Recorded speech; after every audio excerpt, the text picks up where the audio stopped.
नाज़रीन कराम, cease fire नाकाम हो चुका है और अफगानिस्तान की सरजमीन से पाकिस्तान पर दो बड़े हमले और इंतहाई तशवीशनाक हमले, एक जानिब तो सिक्योरिटी फोर्सेस को निशाना बनाया गया, तो दूसरी तरफ अब पाकिस्तान की सप्लाई लाइंस जो हैं उन्हें निशाना बनाया जा रहा है। और यह सब कुछ सीज फायर की अनाउंसमेंट के चंद घंटों के बाद। भारत अफगानिस्तान में एक डैम बनाना चाह रहा है, काबल रिवर डैम।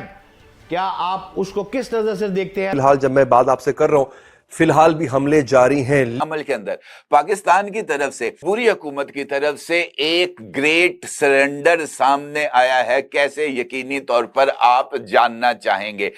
तो इस नौयत के अगर भारत इरादे रखता है तो मिलिट्री सोल्यूशन तो ऑब्वियसली एक्सट्रीम है, कोई दरमियानी रास्ता वर्ल्ड बैंक से रुजू या आलमी फोरम्स में, आलमी अदालत में। देखिए, आप हर जगह पहुंच सकते हैं, हाँ। मगर अगर इंडिया आएगा ही नहीं तो क्या कर लेंगे आप हर फोरम पे जाके रोना धोना करें, मगर अगर इंडिया ने आना ही नहीं है वहां जी, तो फिर आप क्या करेंगे?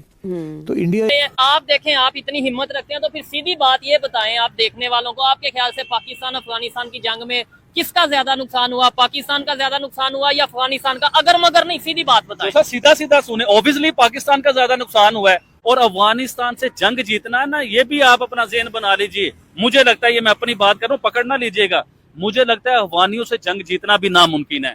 पाकिस्तान की अवाम तुम्हें पाले पोसे, ये अमीर खान मुत्तकी इस उल्लू के पट्टे से कोई पूछे कि तुम जनाब पाकिस्तान में पले बड़े हो, आज भी तुम्हारी जायदादें जो है ना कोयटा और कराची के अंदर और पेशावर के अंदर मौजूद है, यहां से पल भर के तुम इंडिया की गोद में बैठ के पाकिस्तान के खिलाफ भोंकते हो, तुम पाकिस्तान से जंग लड़ने की बात करते हो, तुम पाकिस्तान के खिलाफ दहशतगर्द तैयार करके जनाब रोजाना भेज के पाक फोर्सेस के जवानों और अफसरों को शहीद करते हो, तुम केपीके की आवाम की इज्जतों जानों और मालों के दरपे होते हो। तो मेरी राय में तो बड़ा सवियर, बड़ा हार्ड, बड़ा सख्त ऑपरेशन होना चाहिए और हर बंदे को जिस पे शक भी होना कि ये अफगानी है, इसको गिरफ्तार करके जनाब इसको वापस भेजा जाए और इनकी जायदादें जब्त हो, इनके बैंक बैलेंस जब्त होने चाहिए, इनके कारोबार जब्त होने चाहिए। मैं तो जाती तौर पे अब इस चीज का कायल हो चुका हूं। डॉक्टर साहब, आपकी नज़र में कतर, सऊदी अरब ने हम पर जोर दिया कि तहम्मुल का मुजाहरा किया जाए। चीन 3 बार कोशिश कर चुका है कि मामला सेटल डाउन हो, उसके बावजूद अफगानिस्तान की तरफ से जो है दरअंदाजी की कोशिश की गई, अटैक हुआ। अब इनकी गारंटी कौन दे सकता है? मेरा नहीं ख्याल कोई मुल्क इनकी गारंटी दे सकता है, क्योंकि अगरचे ये रियासत हैं अब तालिबान, लेकिन बिहेव एक जो है ना एक मिलिटेंट ग्रुप की तरह करते हैं, तो उसकी वजह से इनकी गारंटी कोई नहीं दे सकता, क्योंकि आप ये एक बात टेबल पे कहेंगे उसके बाद भूल जाएंगे इस बात को।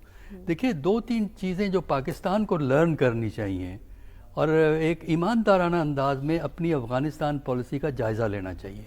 पिछले 30-40 साल के अंदर जो कुछ हमने किया है, किस तरह हमें उल्टा पड़ता है। देखिए, पहली बात तो ये है कि ना सिर्फ पाकिस्तान बल्कि आलमी सतह पर अगर आप दूसरे ममालिक को भी देखें तो आपको ये पता लगता है कि जो नॉन स्टेट एक्टर्स को पालता है, अल्टीमेटली वो नॉन स्टेट एक्टर उसी को टारगेट करता है। दोनों पर रहनुमाई मेरी फरमा दे।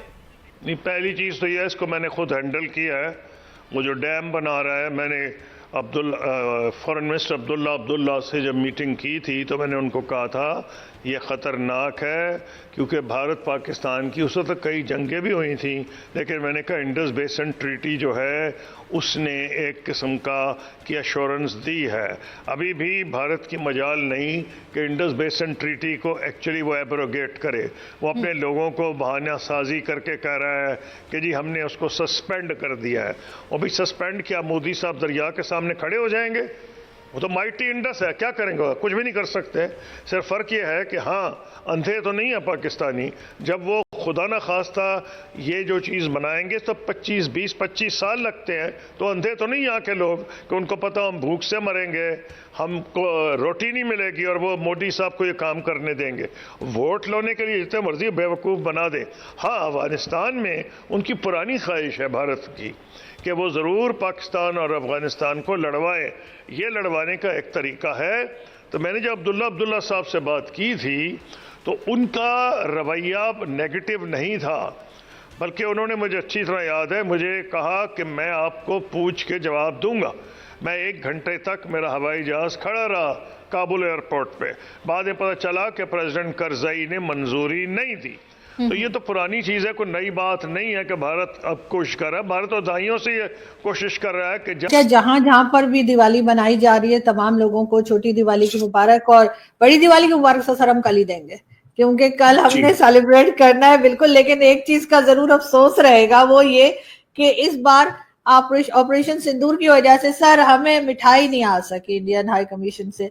हर साल हम मिठाई रिसीव करते थे और इस साल इस लड़ाई झगड़े की वजह से सर हमें वो जो भारत से बुलाते थे वो मिठाई स्पेशली यहाँ की नहीं होती थी सर, वहीं से वो हमें नहीं मिली। भगवान करे वो मिठाई वालों को दिख जाए आपके पीछे लगी हुई लड़ियां जो आपने इतनी सुंदरता से लगा रखी हैं।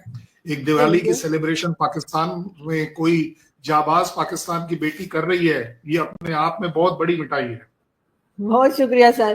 तो सर आज बात करेंगे, सबसे पहले अफगानिस्तान से ही शुरू करेंगे। सिलसिला आपको लग रहा है कि अब खत्म हो गया है, क्योंकि ख्वाजा आसिफ साहब पहुंच गए दोहा और वहां पर जो अफगानिस्तान के लीडर्स उनके साथ बातचीत हो गई है। कहा जा रहा है कि अब जो है वो ये जंगबंदी या सीज फायर की तरफ जो है चला जाएगा और मजीद एक दूसरे के ऊपर अटैक्स नहीं होंगे। लेकिन क्या ही अच्छा होता कि इन लड़ाई झगड़े या अटैक्स के बीच में थोड़ा सा अपनी जबान पे भी कंट्रोल किया होता दोनों तरफ के लोगों ने। पाकिस्तान की तरफ से भी काफी सख्त किस्म की स्टेटमेंट्स गई थी जो नहीं होनी चाहिए थी, और अफगानिस्तान से भी ऐसे ही हुआ। बीच में हमने एज यूजुअल, क्योंकि सर तड़का तो भारत का ही लगाते हैं हम, तो हमने बीच में भारत को भी घसीट लिया। नमस्कार दोस्तों, जय हिंद। दोस्तों एक तरफ बातचीत चलती रही और मुलाकातें होती रही और दूसरी तरफ अफगानिस्तान के लोग और टीटीपी ने मिलकर पाकिस्तान के बॉर्डर पर और पाकिस्तान के सैन्य ठिकानों पर उन्होंने छोटी दिवाली मनाई है। जी हाँ दोस्तों, दो ऐसे जगह है जहां पर टीटीपी ने अटैक किए है और पाकिस्तान की नींदें हिला कर रख दी है। दोस्तों पाकिस्तान को इसी बात का डर था, क्योंकि दोस्तों टीटीपी से बचाना किसी के बस की बात नहीं है। जब आप एक बार टीटीपी को छेड़ दिए हैं तो अब आप उसको छोड़ेगा नहीं। टीटीपी का साफ कहना है दोस्तों कि पाकिस्तान, हम अफगानिस्तान में नहीं हैं और हम पाकिस्तान के अंदर हैं और पाकिस्तान में ही अपनी आज़ादी की लड़ाई लड़ रहे हैं और उस आज़ादी के लिए पाकिस्तान को टीटीपी से बात करनी होगी, ना कि अफगानिस्तान से। दोस्तों वीडियो पसंद है तो वीडियो को लाइक करें, शेयर करें, चैनल को सब्सक्राइब करें। आपको लग रहा है कि सर ये सीज पर कुछ काम करेगा, लंबे अरसे चलेगा, या ये लड़ाई खत्म हो गई है? जैसा एक अच्छा एनालिसिस अगर करने की कोशिश करी जाए, कोई भी पीस टेम्परेरी जरूर होती है जब तक कि उसका परमानेंट सॉल्यूशन निकाला ना जाए। इस पीस प्रोसेस में मुझे नहीं लग रहा कि कहीं पर भी ये दिख रहा है कि दोनों कंट्रीज एग्री कर रही हैं कि चलिए जी दोनों के दोनों बैठेंगे, ड्यूरेंट लाइन के ऊपर बात करेंगे, सहमति बनाएंगे, ये करेंगे, वो करेंगे।